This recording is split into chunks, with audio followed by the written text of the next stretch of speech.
Não precisa levantar a mão. Muitos já tiveram isso. As razões são as mais variadas que levam uma pessoa a ter essa experiência, a ter esse sentimento de falta de vontade, frieza. E eu pergunto a você, você conhece alguém hoje, talvez na sua casa, ou aqui da igreja, que hoje está distante? Conhece alguém assim? Já foi de alguma igreja, já foi da nossa igreja, talvez algum parente seu, membro da sua família, mas hoje essa pessoa está indisponível para o relacionamento com a igreja, também por várias razões. Você lembra de alguém agora? Pense em alguém aí. Você tem, não tem? Eu tenho várias pessoas da minha família, várias pessoas aqui da igreja. E nestes anos de igreja, a gente vê muita gente que se afasta da comunhão. E essa ausência da comunhão, ela nem sempre acontece quando tem um grande problema. Às vezes não é uma grande tribulação que faz a pessoa se afastar. Não é um escândalo, às vezes. Mas são pequenas circunstâncias na vida. É mais ou menos como aquela pessoa que tomou muito sol numa tarde qualquer e aí ficou com a costa vermelha, dolorida, e não quer chegar perto de ninguém. Algumas situações que acontecem na nossa vida que a gente não quer chegar perto de ninguém, a gente não quer consertar nada, a gente quer ficar amuado do jeito que a gente está, não é assim mesmo? Pessoas que estão fora das igrejas, fora da comunhão, do relacionamento. E quando eu falo em igreja, por favor, não pense em prédio, pense em gente, pense nisso que nós acabamos de ouvir da Gláucia e do Marcelo, relacionamento com pessoas. Nós estamos estudando, vamos terminar hoje, esta frase, não é, que vocês têm visto o slide, que tem sido mostrado aqui, o que eu faço quando as coisas não estão boas? Quando tudo vai mal, o que eu faço? Qual deve ser a minha atitude? O que eu devo decidir quando as coisas não estão boas para a nossa vida? O que eu faço? Nós vimos na semana retrasada, você pode ver na internet, que nós precisamos guardar a nossa mente, o nosso pensamento. Nós precisamos, vimos domingo passado, cuidar do nosso coração, precisamos pacificar o nosso coração na hora da tribulação, porque o nosso coração nos engana e ele nos enche de um sentimento contrário ao propósito de Deus. Não reflete a vontade de Deus o nosso sentimento, então precisamos pacificar a nossa alma.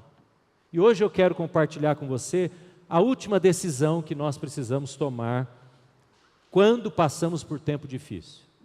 E a decisão que nós precisamos tomar quando passamos por tempo difícil é essa aqui. Nós precisamos priorizar a vida de comunhão.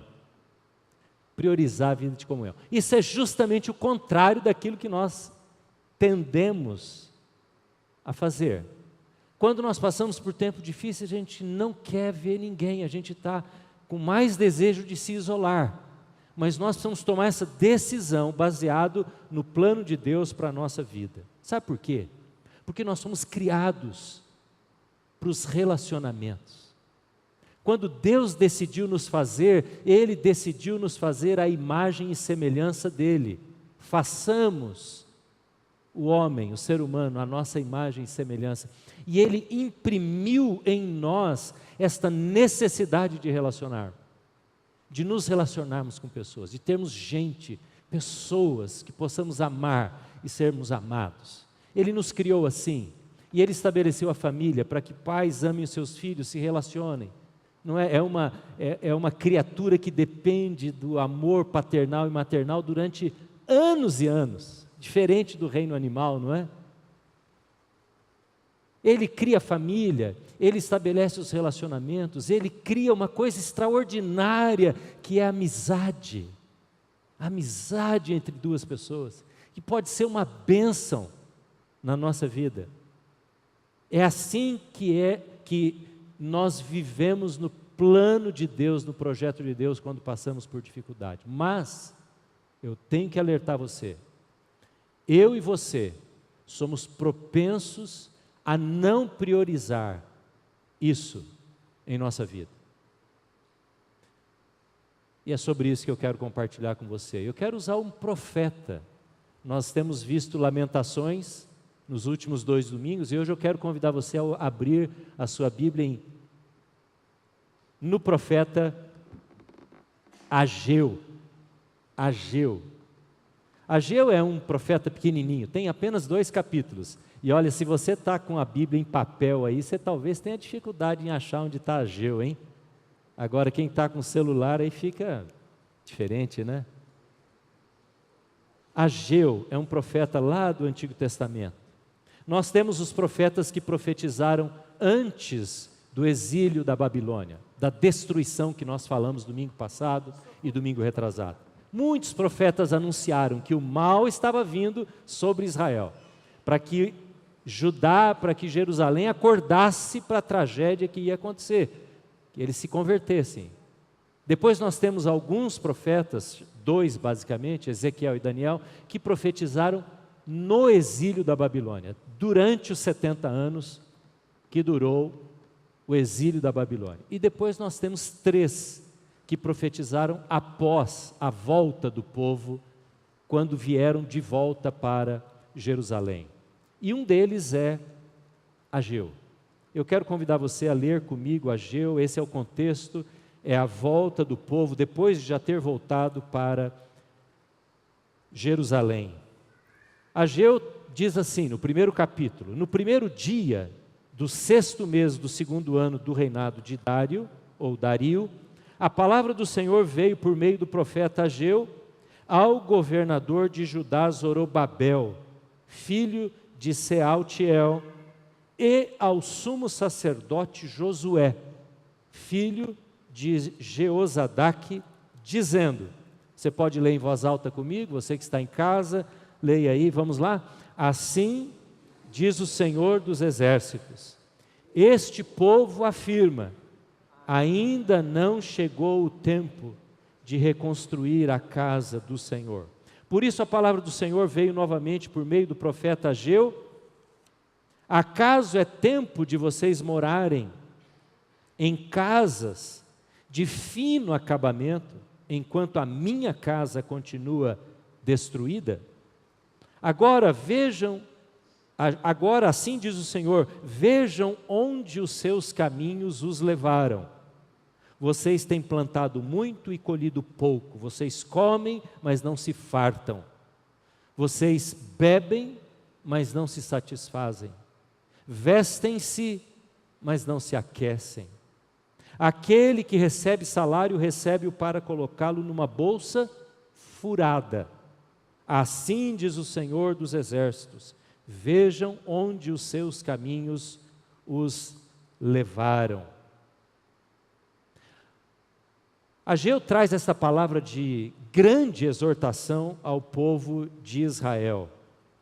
Quando o povo saiu da Babilônia, agora já não mais Império da Babilônia, Dário, que era o imperador, ele abençoou muito, ele foi muito generoso com aqueles que retornaram, porque ele deu riquezas, ele providenciou madeira, ele queria estimular de novo que aquele povo que havia vivido na escravidão, no exílio, pudesse restaurar a sua cultura, a sua língua, o seu culto, o seu templo.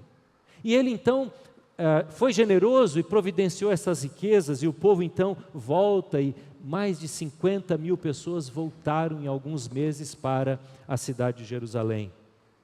E eles então, quando voltaram, estabeleceram de novo o governo. Esta profecia foi dada ao governador, é mencionado aqui no primeiro versículo.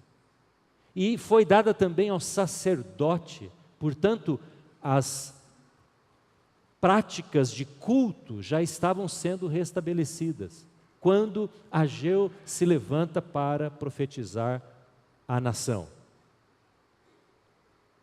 Só que a profecia de Ageu é uma profecia que vai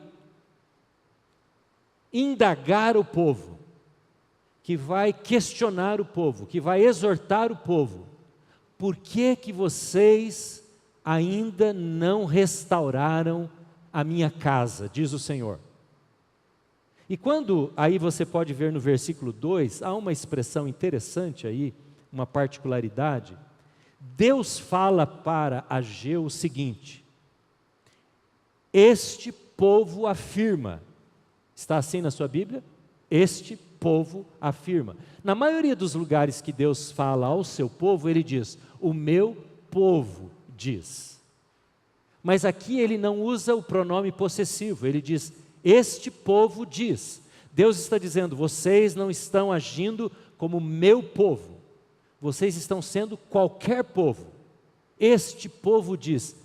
E nós lemos agora há pouco o que é que o povo estava dizendo naqueles dias. Ainda não chegou o tempo de reconstruir a casa do Senhor. Deus está dizendo, vocês estão dizendo isso. Olha como vocês estão distantes do meu propósito. Vocês, este povo, está dizendo, ainda não é tempo de restaurar o templo, a casa de Deus, chamada assim neste versículo. Por que isso? Porque quando eles voltaram do exílio, o que acontece é o seguinte: eles restauraram, reconstruíram o altar.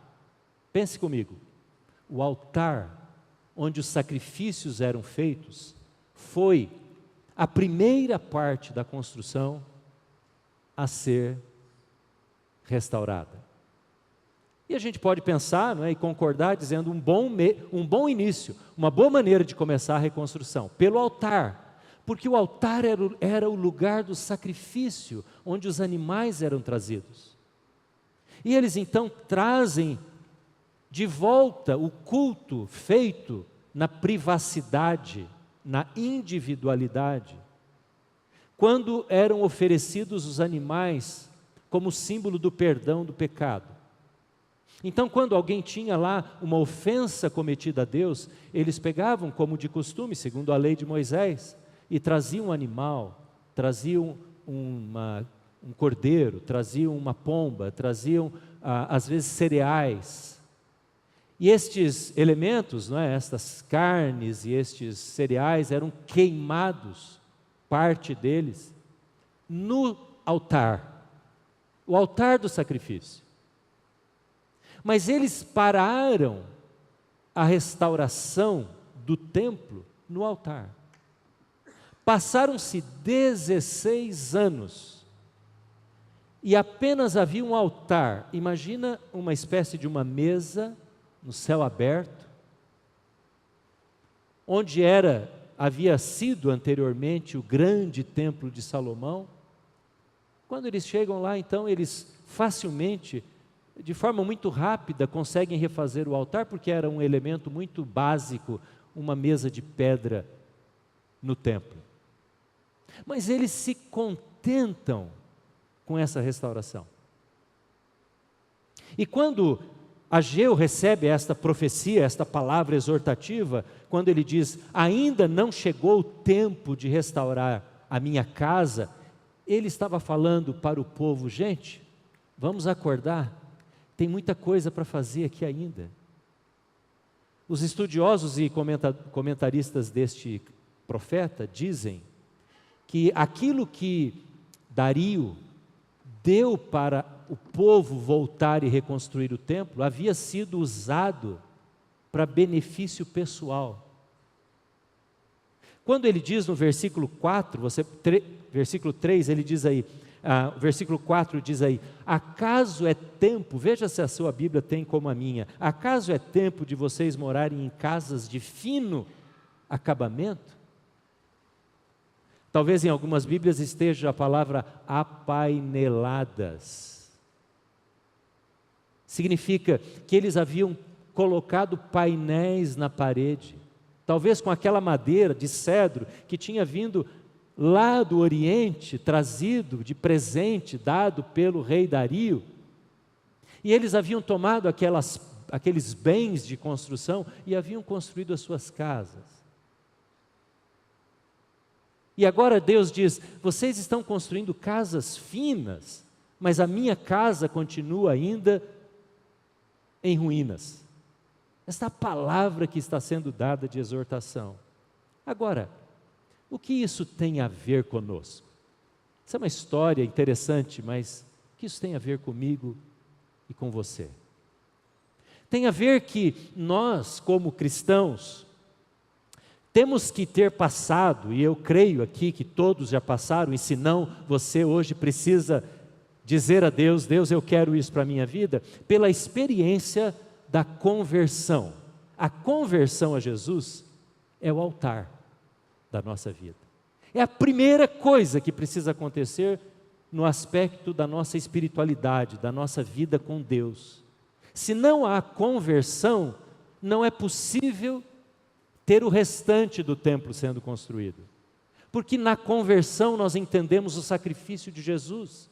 Assim como para aquele povo sacrificava os animais para perdão dos seus pecados, quando eu olho para o altar da minha vida, eu vejo a cruz de Cristo.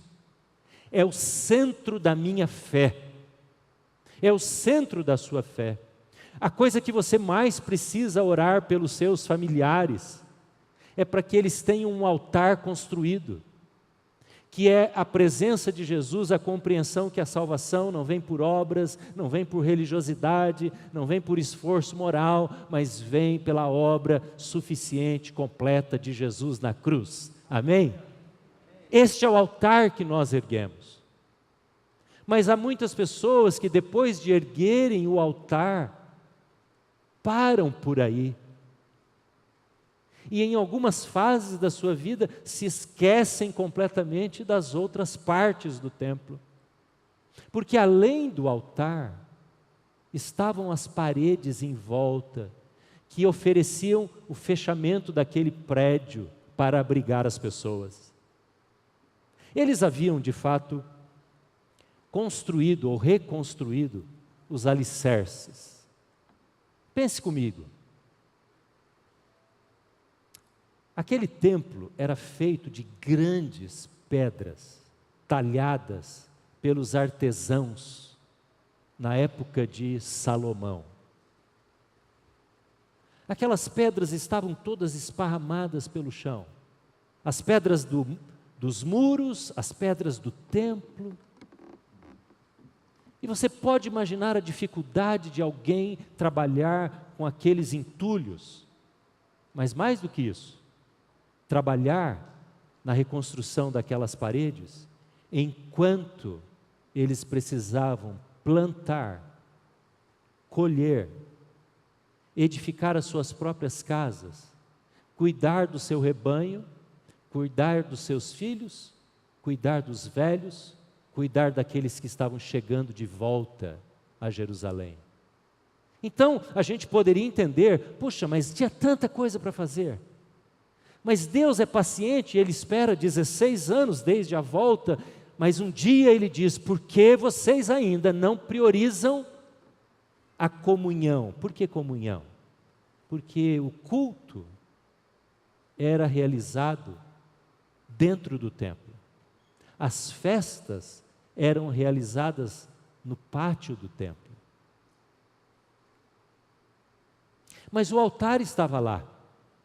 Sabe, irmãos, é muito fácil você encontrar alguém que tem uma convicção de que Jesus é o Salvador, que a vida já foi entregue a Cristo, isso é estabelecido como verdade firme, convicção absoluta. Eu creio em Jesus, mas a pessoa para neste nível. E na época das dificuldades, porque ela não construiu ainda as paredes e não fez ainda a cobertura da sua própria vida com Deus,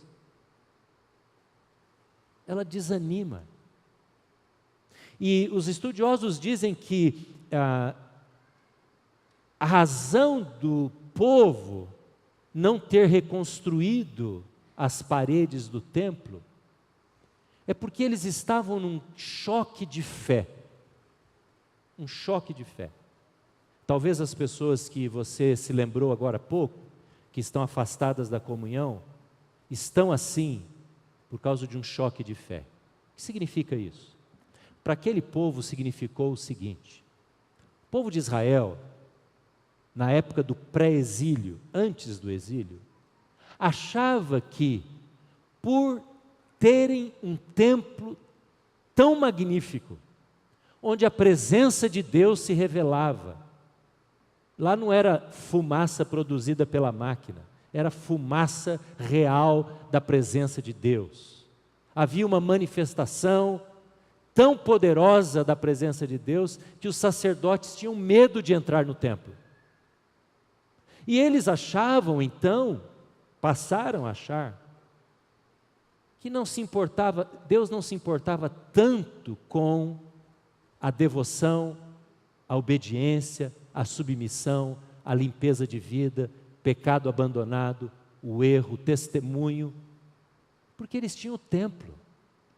O templo vai nos proteger. O templo vai ser aquele guardião da nossa paz. Eles estavam usando de forma inadequada, imatura, irresponsável, leviana, o templo. Era uma deformação teológica, de compreensão de Deus, de compreensão da revelação de Deus. Assim como, talvez pessoas que hoje estão afastadas da comunhão, também viveram decepções, entre aspas, com Deus. Porque Deus permitiu, olha comigo, Deus permitiu a grande destruição trazida pela Babilônia, a começar do templo. O templo não os livrou. E aí a pessoa diz assim: puxa vida, eu não sei como Deus está permitindo essa situação na minha vida, eu tenho procurado ser fiel no meu dízimo, vou à igreja, procuro ser uma pessoa correta, mas essa situação está acontecendo comigo. Você já ouviu alguém falar assim? Você talvez já tenha pensado assim, porque nós imaginamos que estas coisas nos trarão proteção contra os dias difíceis. Criei meu filho no Evangelho, olha que situação, olha como ele está agora longe de Deus. Procurei ensiná-lo, não é? E a gente é simplista para dar explicação, assim como nós somos simplistas e às vezes até ofensivos, quando vemos alguém passar por uma situação assim. Porque nós queremos achar explicação para isso. E queremos que essa tragédia, esse mal, seja de alguma maneira explicado. Assim como o povo explicava a segurança deles por terem o templo. Então, quando eles voltaram do exílio e viram aquilo tudo destruído, a pergunta é: será que vale a pena continuar cultuando a Deus no templo? Será que vale a pena ter todo esse trabalho? Será que vale a pena? Para nós seria: será que vale a pena eu me esforçar em manter-me em comunhão na igreja? Estou passando por essa situação tão difícil. Onde é que estava Deus quando isso caiu na minha cabeça e veio sobre a minha vida? Algumas pessoas estavam agindo desta maneira e por isso não fizeram a reconstrução. E o profeta diz: olha, veja o que está acontecendo com vocês. Faz 15 anos que vocês estão lutando aí para vencer essa dor, essa provação, para resolver esse problema. Vocês comem e não se saciam, vocês bebem e não conseguem ficarem satisfeitos, vocês trabalham e o dinheiro que vocês põem numa sacola furada. Preste atenção, Deus está chamando o povo para olhar para a sua própria vida. Irmãos, é verdade que além do sacrifício, se eu fosse perguntar particularmente aqui, além de ter Jesus como seu Salvador e Senhor, quais são as outras firmezas de fé que você tem? Eu acho que você alistaria algumas coisas. Eu creio, por exemplo, que Deus ouve a minha oração. Muita gente teria isso? Você teria esse alicerce na sua vida. Eu sei que os meus pecados foram perdoados quando eu os confessei diante de Deus. Eu sei que Deus tem um plano e eu quero andar no plano dele. Você teria essa convicção também? Há coisas que são fundamentais, são como o alicerce que nós construímos em nossa volta. E eu não estou dizendo aqui que alguém que se afasta da comunhão da igreja perdeu o alicerce. Eu já perguntei muitas vezes para as pessoas que deixaram a igreja há 5 anos, 10 anos, como é que está a sua fé? Ele diz, pastor, eu leio a Bíblia e oro todos os dias. Sou estranho? Não, não sou estranho. Porque a pessoa mantém alguns alicerces em volta da sua própria vida. Mas Deus está dizendo, vocês pararam a construção do templo da minha casa nos alicerces, que vocês apenas tiraram o entulho de cima e mantiveram os alicerces que ficaram ali na profundeza do solo. Onde estão as paredes? Irmãos, eu e você somos chamados a construir paredes para a nossa comunhão. Erguer paredes significa oferecer um lugar de proteção e de cuidado para outras pessoas.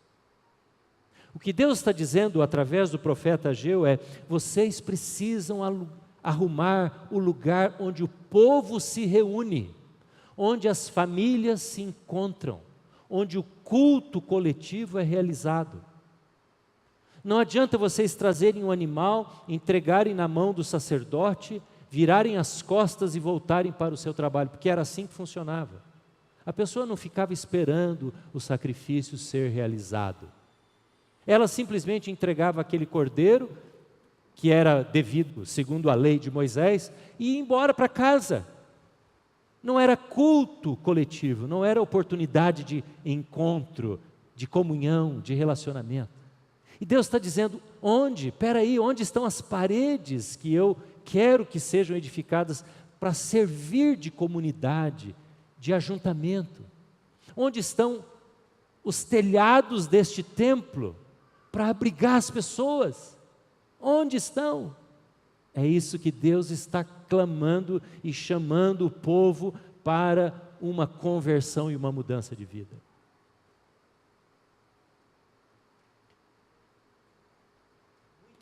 Muitas destas pessoas que acabamos de lembrar, que estão longe, perderam esta sensação de terem uma parede e um abrigo para estarem debaixo.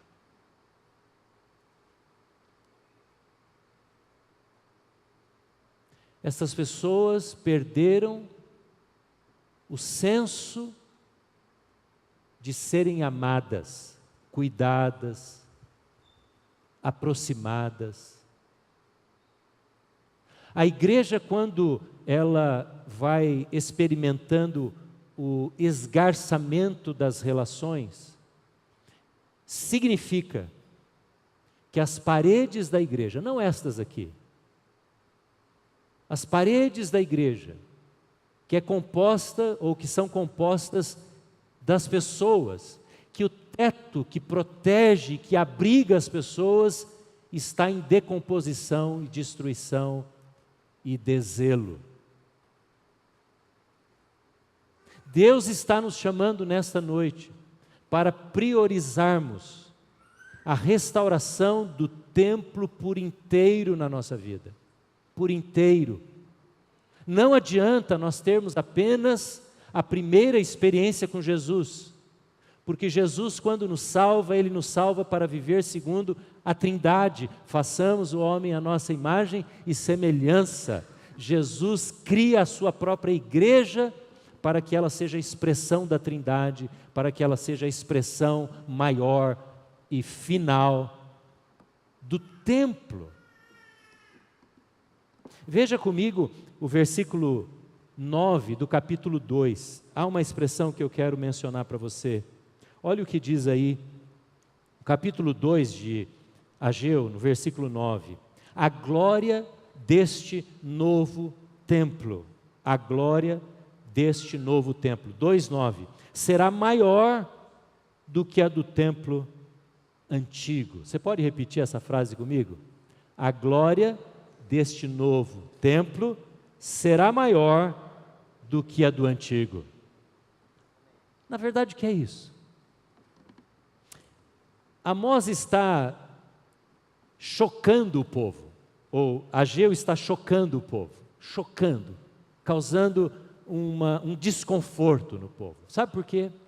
Porque este templo que ele estava chamando o povo para restaurar, comparado com o primeiro, era uma construção muito inferior. O tamanho era menor, a riqueza era incomparável, menor. Era muito simples, porque é um templo erguido no pós-guerra, no pós-sofrimento. Mas Ageu diz para o povo: gente, prestem atenção, a glória deste segundo templo, quando vocês o fizerem, será maior do que a do anterior, que havia sido destruído 70 anos antes. A glória deste templo será maior, apesar dele ser inferior no tamanho, na qualidade, na beleza, na riqueza, será maior. Por que ele diz isso? Ele profetiza isso, sabe por quê? Ele não sabia, Ageu não sabia, ou sabia apenas pelas revelações que ele tinha, mas não por uma convicção de cronologia já estabelecida, que Jesus iria vir, que o Messias seria enviado. E sabe qual foi o templo que Jesus passou, que Jesus entrou, que Jesus expulsou os vendilhões, os mercenários? Sabe qual templo foi? Exatamente esse templo aqui.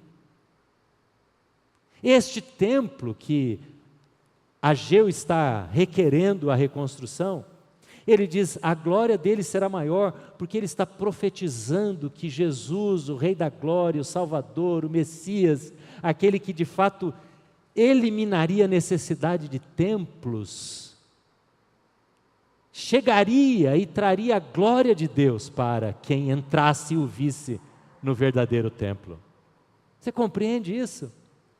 É interessante que há um determinado momento que Jesus, ele está andando com os discípulos em Jerusalém, e ele passa perto do templo.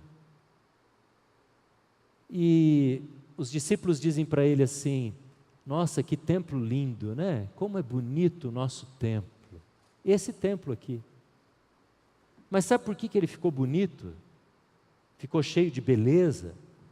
Porque Herodes gastou 46 anos de sua vida providenciando recursos para que aquele templo acanhado que está sendo aqui construído pelo povo em Ageu pudesse ganhar a glória de novo do templo de Salomão.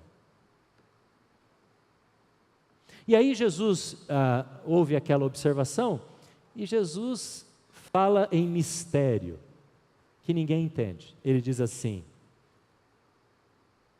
destrua esse templo e em quantos dias eu vou reconstruí-lo? Você sabe como foi a resposta de Jesus? Em 3 dias eu vou reconstruí-lo. E Jesus disse: como? Herodes gastou 46 dias, os discípulos dizem, 46 anos para restaurá-lo. Destrua esse templo e eu vou restaurá-lo em 3 dias. Jesus estava falando sobre o seu próprio corpo. Eu vou ressuscitar em 3 dias. É por isso que a glória do templo de Ageu, ele diz, será muito maior do que a glória do primeiro, lá de Salomão, séculos antes. Porque Jesus vai entrar nele. As coisas melhores, diz Ageu, estão para acontecer ainda, profetizando a vinda de Jesus. E quando Jesus estabelece a salvação na cruz e Ele ressuscita, Ele cria então um outro templo, que é a igreja dele, o povo dele, não mais construído de pedras, de ouro, de cedro, mas construído de coração quebrantado na presença de Jesus. Este templo é maior do que qualquer outro. Por isso nós cristãos não temos um lugar de peregrinação. No protestantismo não existe peregrinação para um lugar sagrado, porque nós não temos templo. Nós não temos templo, nós não temos sacerdócio, nós não temos sacrifício, porque Jesus constitui o seu templo composto daqueles que são salvos, redimidos, perdoados, que fizeram uma aliança com Ele, amém? Essa é a igreja que se constitui numa parede grande, forte, ampla e num telhado protetor para as pessoas. Então eu quero dizer a você dar a você algumas dicas e algumas sugestões. Eu quero pedir que você olhe para as pessoas que estão afastadas da comunhão, a partir de hoje, com outro olhar, diferente daquele que temos olhado. Eu quero sugerir a você que olhe para essas pessoas decepcionadas com a igreja, com os escândalos, com grandes coisas ou com pequenas coisas que elas experimentaram. E olhe para essas pessoas com misericórdia e ofereça para essas pessoas paredes sólidas, telhado protetor, ofereça amor, ofereça cuidado, ofereça o seu coração para essas pessoas. Esses dias eu ouvi uma frase que me deixou chocado, e ela é repetida por muita gente. Ela diz assim: quem sai da igreja por causa de pessoas, é porque quando entrou, não entrou com Jesus. E eu fiquei pensando na crueldade e na falta de amor desta frase, que parece muito cristã, muito teológica, como quem diz assim: não olhe para as pessoas, olhe para Jesus. Mas não é isso que a Bíblia diz. A Bíblia não diz, Paulo não fala, olhe para Jesus, pelo contrário, ele disse assim: sejam meus imitadores. Para imitar você tem que olhar para a pessoa. Então eu quero convidar você a olhar para essas pessoas com misericórdia.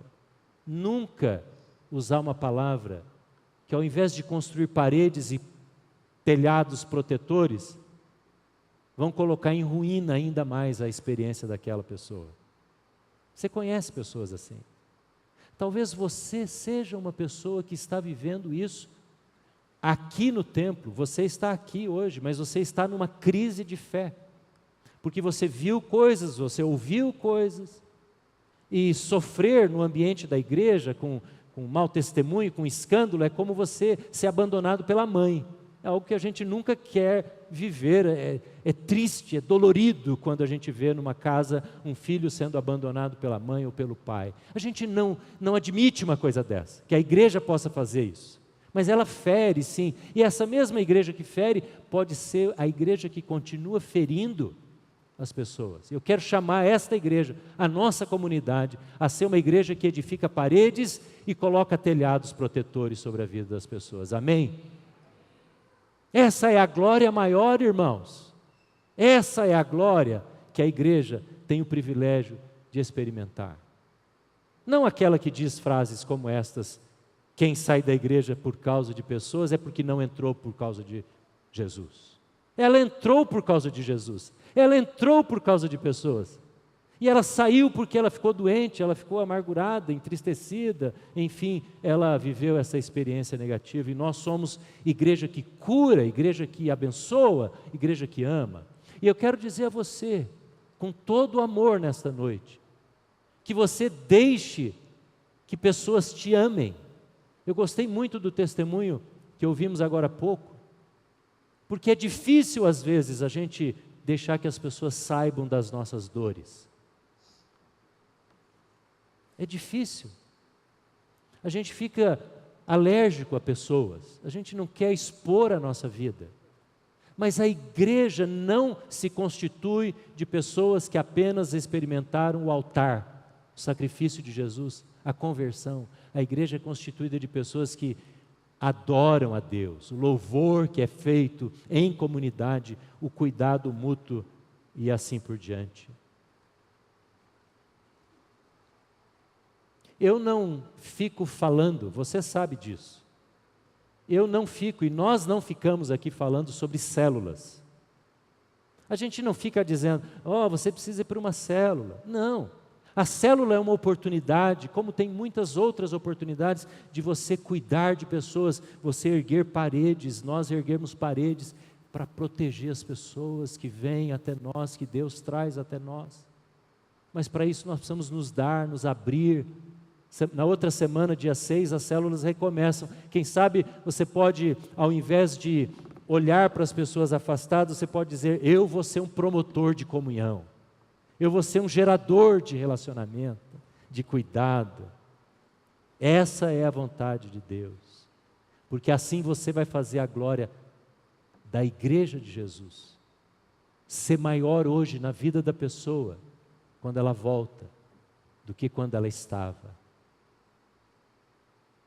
Você já pensou se cada pessoa que se afastou, seja desta igreja ou de qualquer outra, quando volta, sente uma glória de Deus muito maior do que a anterior, quando ela participava da igreja?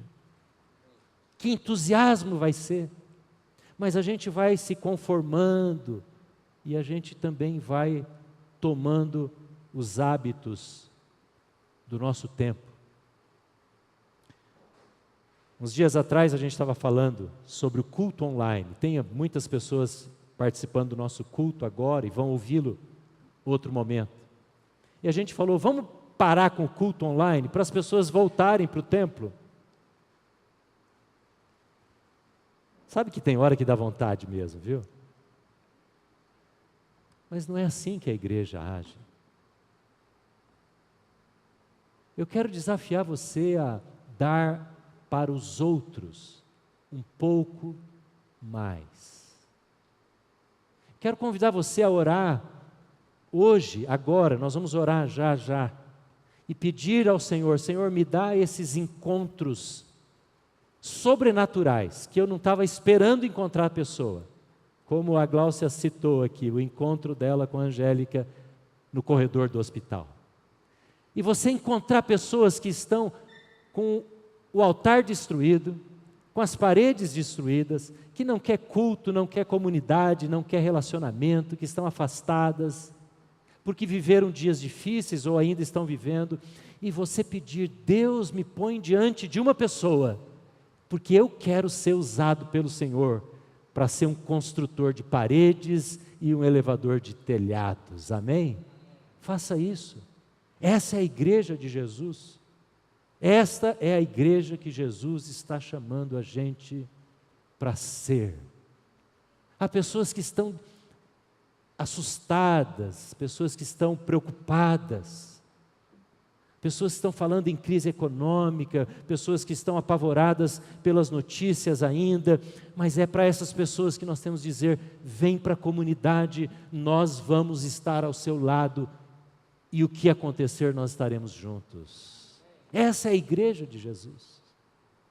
É a igreja que pode enfrentar tribulação, problema, dificuldade, porque as pessoas vão cuidar umas das outras.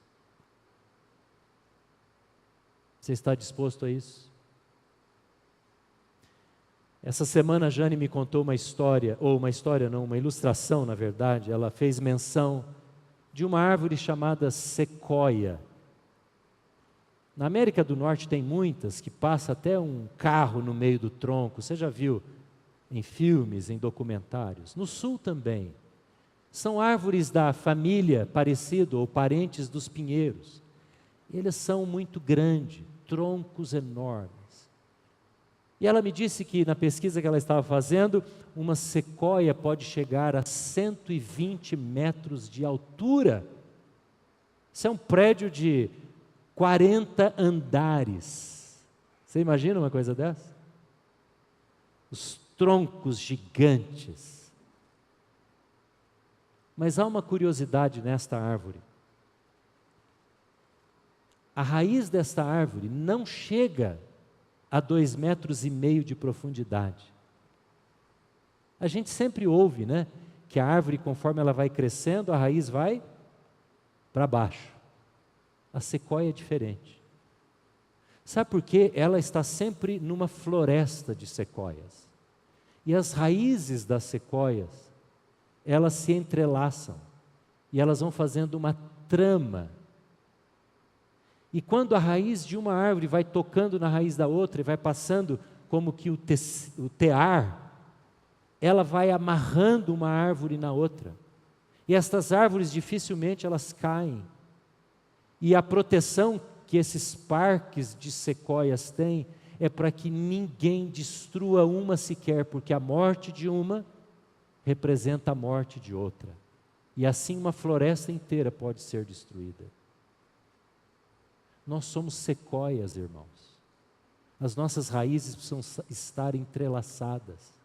Célula, reunião de oração, amizades espirituais de oração, onde você pode orar com alguém e contar com a ajuda de alguém, do pastoreio de alguém na sua vida, é raiz sendo entrelaçada. Pode bater um vendaval, nós somos altos e crescemos porque estamos estabelecidos uns nos outros. Uns nos outros, você precisa se ver assim. Precisa parar e deixar alguém amar você. Você precisa pedir ajuda, precisa expor o problema, e você precisa ser uma bênção, um promotor de comunhão, de apoio, de cuidado, e sair da sua zona de conforto. Este período de pandemia fez muitos de nós entrarmos em zona de conforto. E era sobre isso que estávamos falando quando mencionamos de acabar com o culto online. Nós não vamos fazer isso, porque muitas pessoas entraram nessa zona de conforto. Eu vou ficar em casa, a festa foi até às 5 da tarde, né? O churrasco na chácara, na família, então eu vou continuar aqui churrasqueando um pouquinho mais, fazendo uma pizza, e vou assistir o culto online, e a gente liga a televisão e fica comendo junto com as pessoas, e essa zona de conforto vai nos acomodando, porque quem não gosta de um bom sofá que afunda quando você senta?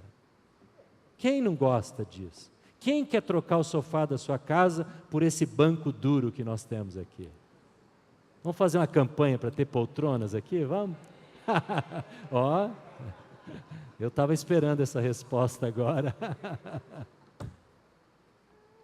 Mas a gente se conforma e a gente se esquece que no corredor, no banco, vai ter alguém que poderia ser impactado. Que bom que eu estou vendo você aqui. Que prazer ver você aqui. E a gente entra e sai como se nada tivesse acontecendo, como se nós fôssemos árvores independentes e não uma floresta de sequoia. Vamos ser floresta de sequoia na igreja? Amém? Vamos ficar em pé e vamos orar?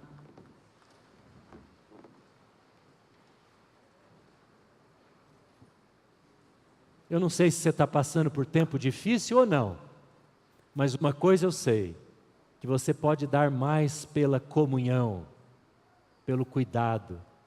Abaixe sua cabeça e vamos orar.